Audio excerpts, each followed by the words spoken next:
The black legend surrounding Pope Sylvester II's life began to emerge some 70 years after his death. The medieval mind conceived of him as a wizard, a magician, a necromancer who made a pact with a demon, perhaps with Lucifer himself.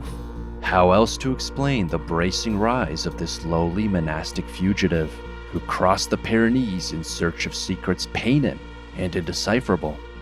It was said that Sylvester stole these secrets from a Saracen philosopher who kept a book of forbidden knowledge underneath his pillow.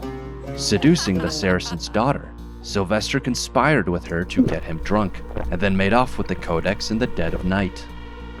The stars nearly gave him away. With their guidance, the learned philosopher could track all things that crawled, walked, or swam. Sylvester only eluded him by hanging from a bridge suspended between earth, air, and water. When the coast was clear, he used the philosopher's book to invoke the devil and exchange his soul for a Stygian passage across the Bay of Biscay. With this unholy alliance sealed, he charmed everyone he met on either side of the Alps, grew rich and famous, built infernal machines, and tinkered with contraptions with which he cracked the world's riddles as if he were cracking an egg. At last, this chosen son of Lucifer crowned a lifetime of achievement by becoming Pope and taking that infamous name, Sylvester II.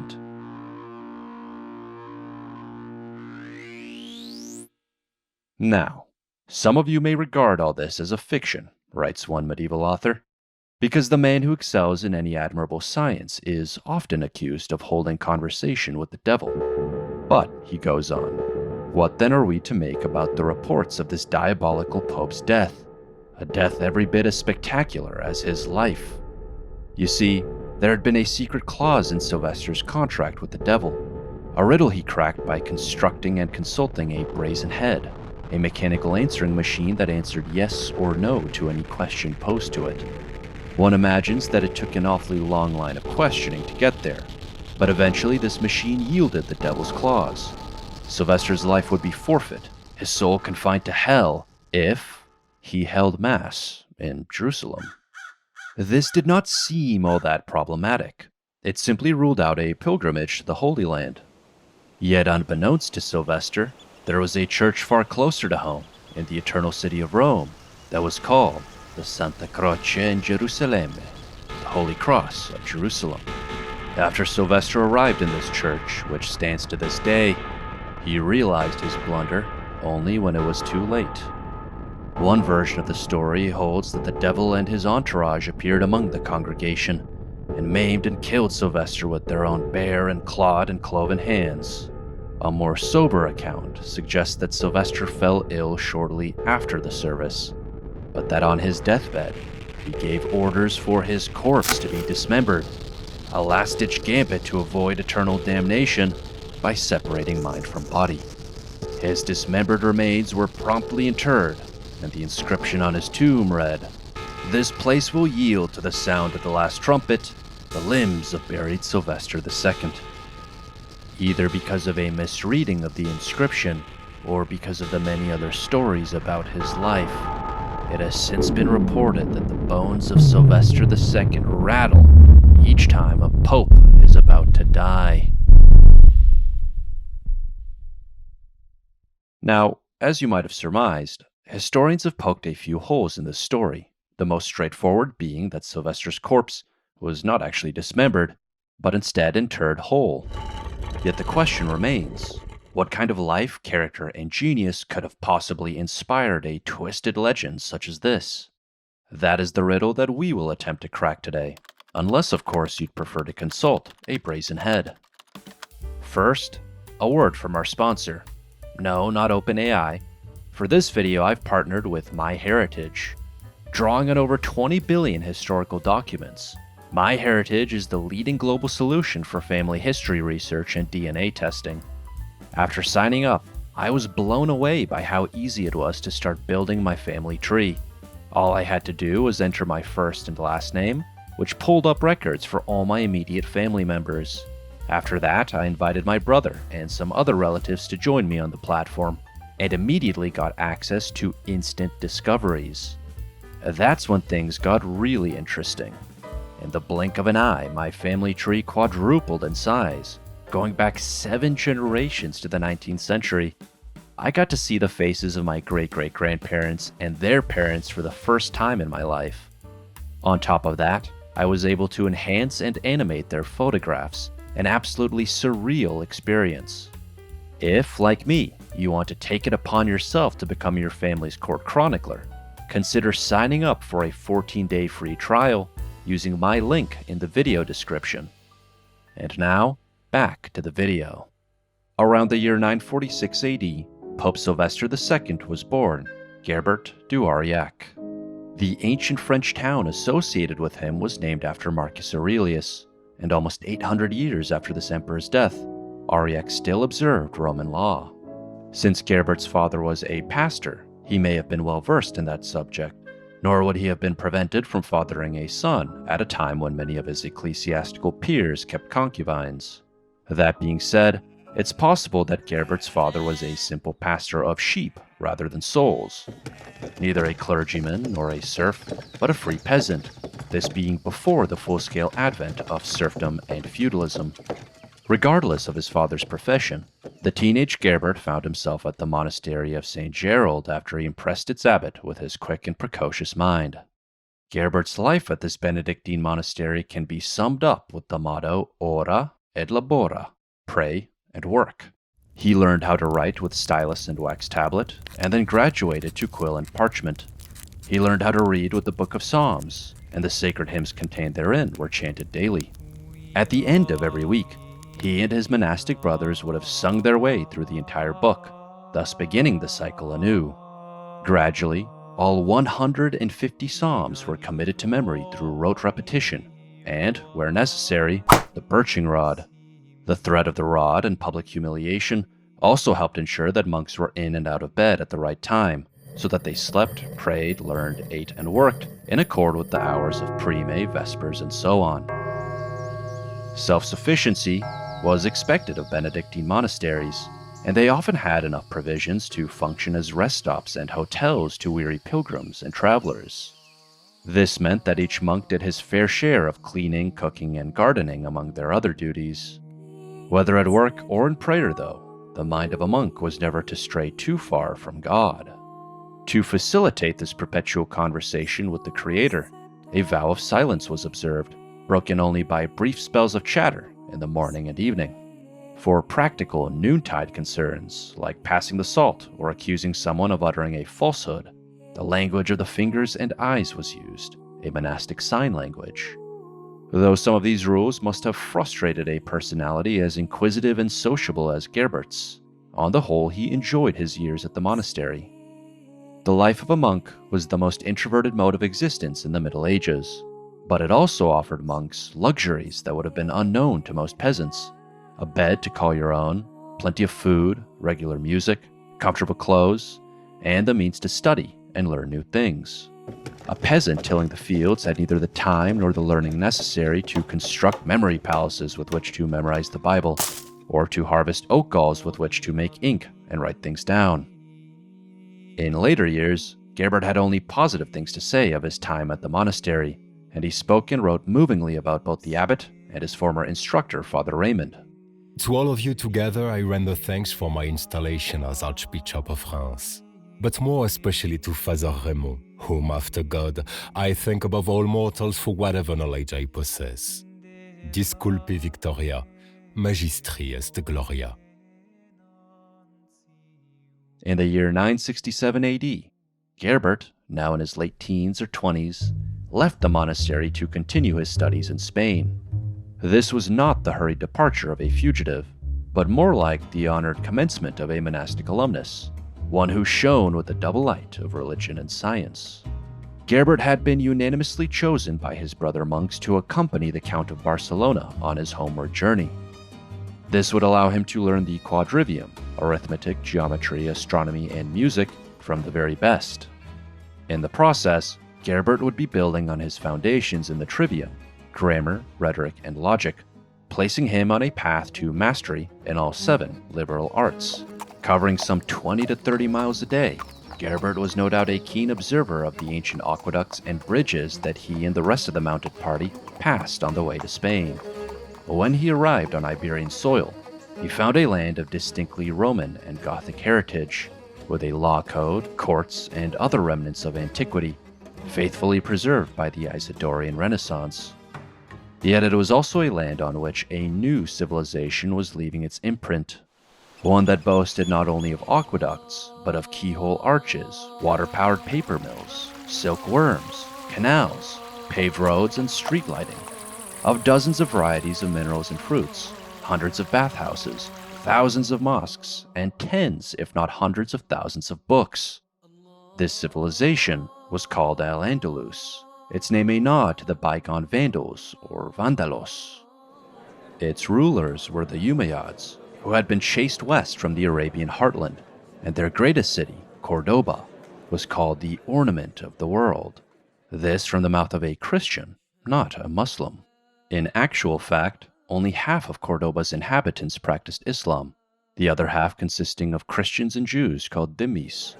It was a substantial segment of the population, a cash cow that bought religious freedom by paying the jizya tax.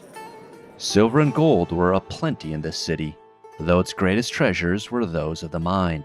Cordoba's 7 streams of wisdom watered every corner of the Iberian Peninsula, with advances in science, mathematics, and engineering percolating to the lands around Barcelona with a self-assured ease. That is why Gerbert's time in Spain was animated by such colorful personalities as the abbot polymath, Garin.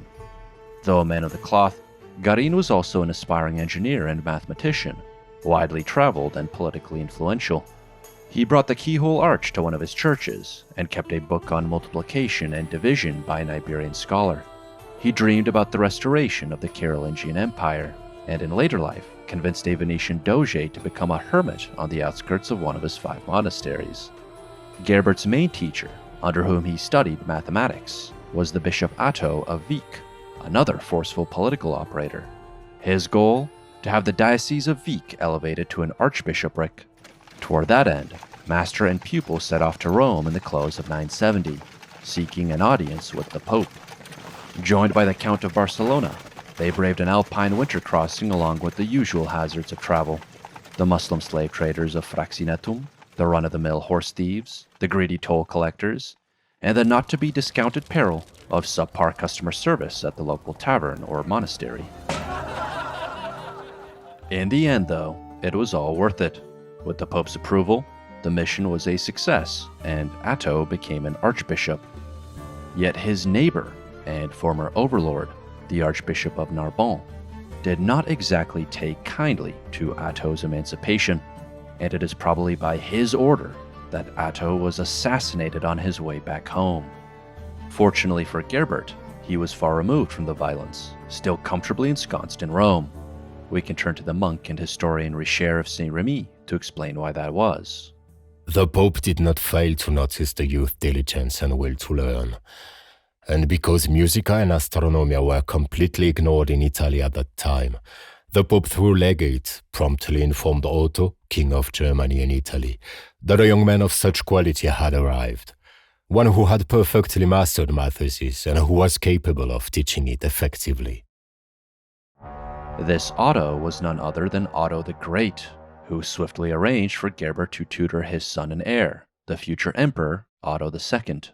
Gerbert, still in his 20s, was not much older than the 16-year-old Ottonian princeling. It's possible that he taught the prince some Latin, as well as the Socratic method, but otherwise his tutelage seems not to have been particularly productive. That is through no fault of Gerbert or Otto, but only the consequence of the short duration of their time together. Only the following year, on Easter Sunday 972, the future emperor was married to the Byzantine princess Theophanu, and Gerbert was without a job. Yet he was now moving in the right circles. It was at his former ward's wedding that Gerbert met a man sent by the Archbishop of Reims to speak to him. Reims was a center of learning, and the Archbishop was a very important man in the kingdom of the Franks. So when he offered Gerbert the post of canon at the local cathedral school, the offer was readily accepted. Upon his arrival, he found a city worthy of its reputation. The ramparts made to defend against Viking raids torn down with the pacification of that threat. The cathedral renovated with a new bell tower and adorned with golden cross, stained glass windows, beautiful frescoes, and marble floors. It is possible that the monks he met grumbled about their grueling work hours and their skin-tight breeches, which, according to one account, made their rear ends resemble those of prostitutes. But compared to the monks, Gerbert would enjoy a lot more freedom, both in terms of legwear and his work schedule. Cathedral schools, like the one at Reims, were predecessors to the universities of the High Middle Ages. Like monks, canons sang sacred songs, collected relics, and took care of the poor, sick, and itinerant. But canons could also wear linen, eat meat, and collect worldly wealth, including jewelry, slaves, homes, and books, with a single codex equivalent to roughly 100 loaves of bread in those days. Except for one brief interlude, Gerbert spent the next 2 decades at the cathedral school in Reims. During that time, he instructed anyone and everyone who came his way: Frenchmen, Germans, Italians, the lowborn and the highborn, 13 future bishops and archbishops, 6 abbots, a chancellor to one emperor, a secretary to another, a future pope, and the future king of France, Robert the Pious. Gerbert expended quantities of sweat teaching these many students how to exercise the mind and how to make it conscious of itself, and in this effort he hoped to prevent the powerful among them from needlessly expending quantities of blood. For speaking effectively to persuade and restraining the minds of angry persons from violence by smooth speech are both of the greatest usefulness to those busied in affairs of state. For this activity, which must be prepared beforehand, I am diligently forming a library. Gerbert likely would have agreed with the saying that the greatest way to master a subject is to teach it. His personal research on the 7 liberal arts guided the direction of his curriculum, and the exchange of letters with his pupils guided the direction of his personal research. With a student named Constantine, he corresponded about topics as inscrutable as superparticular numbers and sesquiquartal numbers, about the rules of the Abacus and the rules of the celestial sphere. His 233 extant letters were written in Latin, employed Carolingian minuscule, indulged the occasional pun, and glimmered with classical and biblical allusions. He often quotes Virgil, Terence, and Horace without attribution, draws deeply on the works of Boethius and, to a lesser degree, Cicero, and he makes reference to Cassiodorus, Isidore, Livy, Pliny, Ovid, Seneca, and Sallust. Gerbert sends greetings to his hierarch. We give assent to your requests, and we advise that you carry out our business as if it were your own. Have Pliny corrected, and have copied those books which are at Orbe et at Sambal.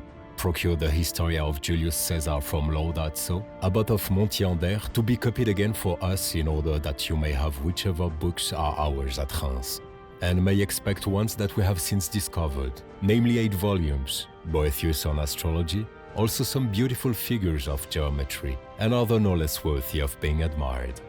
You know with what zeal I am everywhere collecting copies of books. Yet the most striking thing about Gerbert's correspondence is the warm and fraternal tone he often employs, and his unceasing declarations of friendship, fraternity, fealty, and fidelity belie the myth of a 10th century, cold and aloof in character.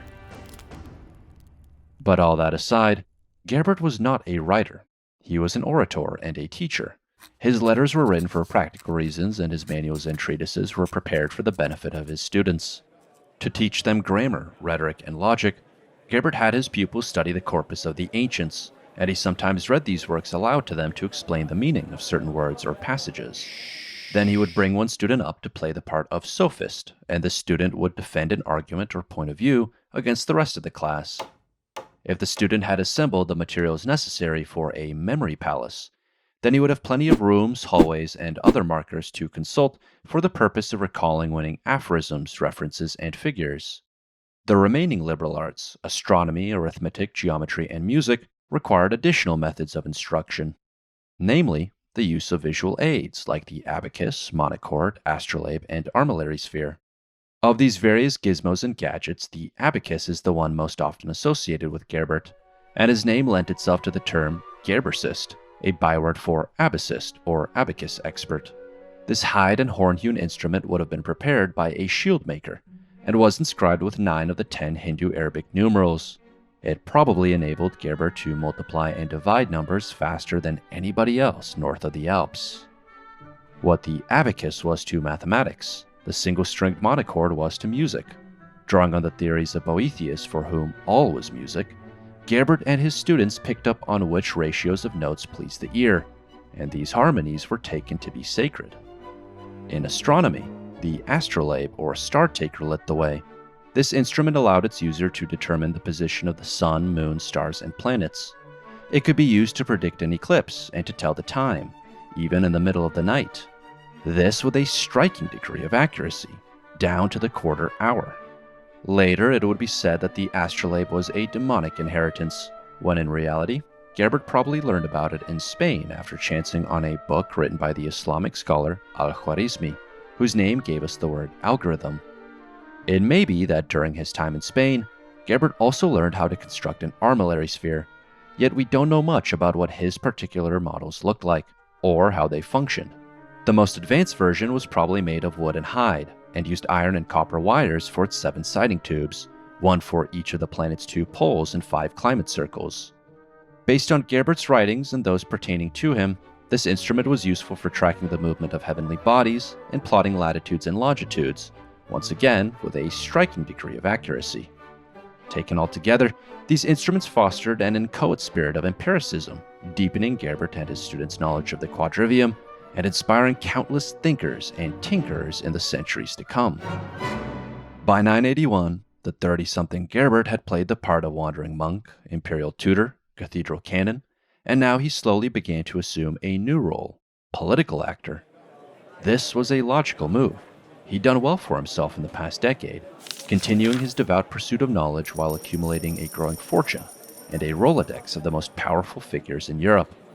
His future detractors attributed this run of good luck not to friends in high places, but to just one friend, the one confined to the lowest place of all. Yet in the next 2 years, Gerbert would suffer a reversal of fortune, and with it the true essence of his character came to light. At the invitation of Otto II, his former ward, Gerbert left Reims and came to Italy, becoming the abbot of Bobbio. It was during his brief tenure as abbot that he began keeping copies of the letters he wrote, most likely for his own protection. The servants, books, and other possessions he brought with him, as well as his friendship with the emperor, inspired a fair degree of envy, earning him enemies near and far. Little wonder then that with the premature death of Otto II, Gerbert was chased out of Bobbio, forced to leave behind the best part of his household treasures. What makes this episode interesting is not just Gerbert's reversal of fortune, but also the aforementioned correspondence that he compiled. In these letters, he gives over-honest advice to the emperor, refuses to hand over a benefice to the empress mother's favorite, and admonishes a corrupt and greedy cleric. He is not self-interested, sycophantic, or savvy, more the philosopher than the politician. If Lucifer was watching from below, he would have been disappointed with his supposed acolyte. Though Gerbert was not as quick a study in politics as he was in science and mathematics, he was learning. After returning to Reims in 984, he resumed his post as canon, but he also assumed 2 more roles, spy and siege engineer. Throughout his life, Gerbert's loyalties remained affixed to the Ottonian family, and his vantage point in France allowed him to gather intelligence on their behalf. Sensing which way the wind was blowing, he advised an alliance with Hugh Capet, the real power in that kingdom. Though that advice was disregarded, his efforts helped ensure that Lorraine or Lotharingia remained a part of the Holy Roman Empire, and he also smoothed the ascent of Otto II's wife, Theophanu, who would rule on behalf of her son with the acknowledgement of France. Yet Gerbert received no immediate reward from the Ottonians for his assistance, nor would Hugh Capet reward him after becoming king. This despite the fact that Gerbert built siege weapons for him in addition to advocating his case with Theophanu. When it came time to elect a new Archbishop of Reims in 989, Hugh did not pick Gerbert, but instead opted for the illegitimate son of the last Carolingian king. Within only 2 years, however, this archbishop betrayed Hugh, and he was summarily imprisoned, defrocked, and deposed. It was then that Gerbert became Archbishop of Reims. I do not know. I repeat, I do not know why I, destitute and an exile, aided neither by birth nor wealth, was preferred to many persons who were wealthy or conspicuous for the nobility of their parents, unless by thy gift, good Jesus, who lifts up the poor out of the dunghill to sit with princes. The position was an exceptionally important one. the diocese the most powerful in France. That is why Gerbert's installment was bitterly contested by the Pope, who wanted the last archbishop reinstated, the same one Hugh defrocked. Gerbert's position was not to be envied.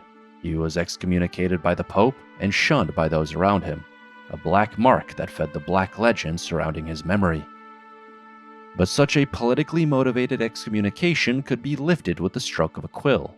All Gerbert had to do was resign as archbishop, something he actually yearned to do so he could return to his studies.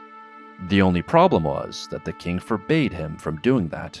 For the newly enthroned Hugh, Gerbert's resignation would mean conceding defeat to the Pope and Emperor, who were in league together against France. Gerbert had no brazen head to guide him through this political labyrinth, so he waited unhappily for a development, any kind of development. And in 996, he got it.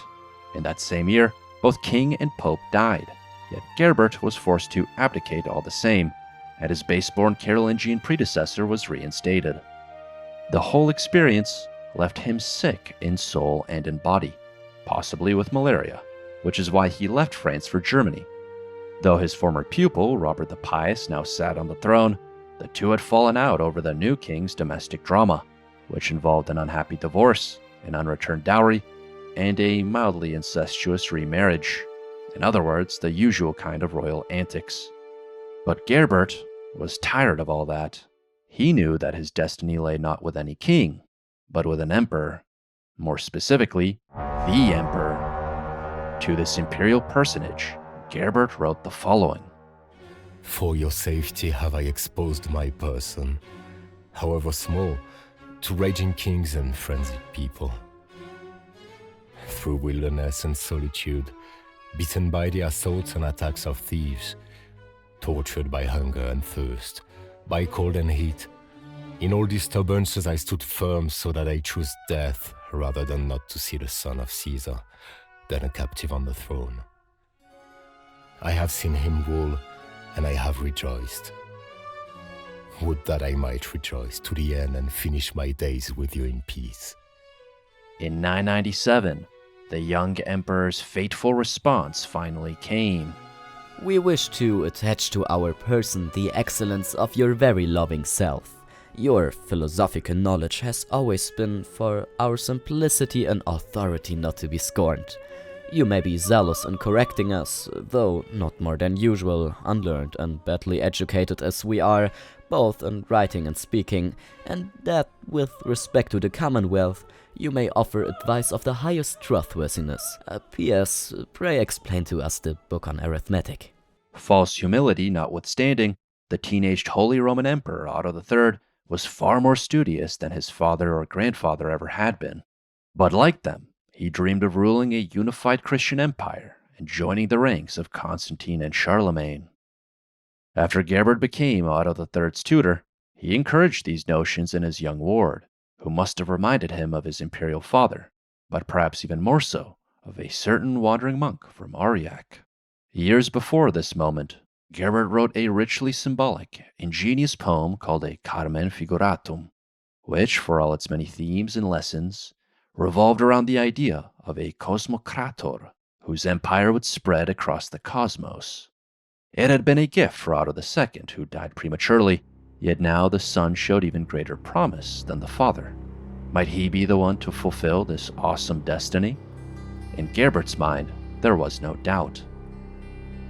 Ours is the Roman Empire.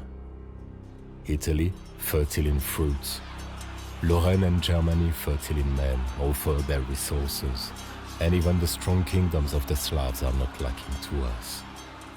Our august emperor of the Roman art, though, Caesar, who sprung from the noblest blood of the Greeks, surpassed the Greeks in empire and governed the Romans by hereditary right.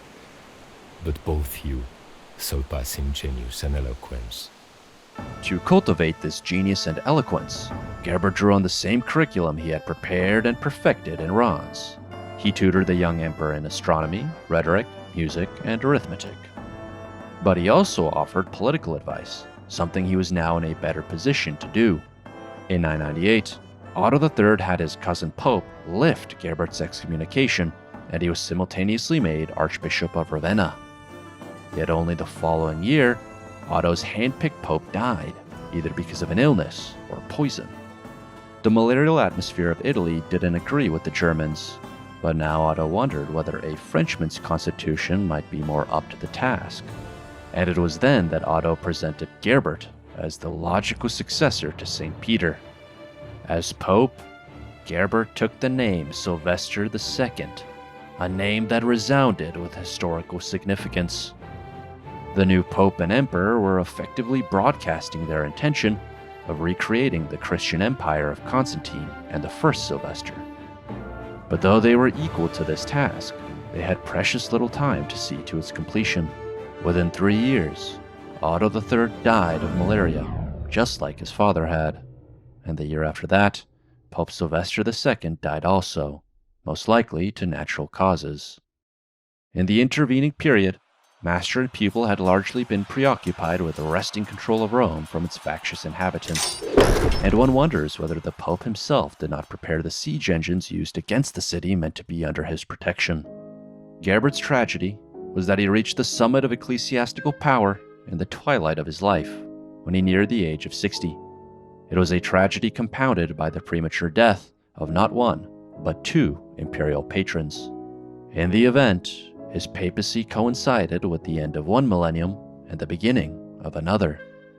In this new millennium, there would be no single undisputed Christian empire, yet Christendom would expand, not only to the outer reaches of Europe, but far beyond, to lands and places completely unknown to Gerbert and Otto.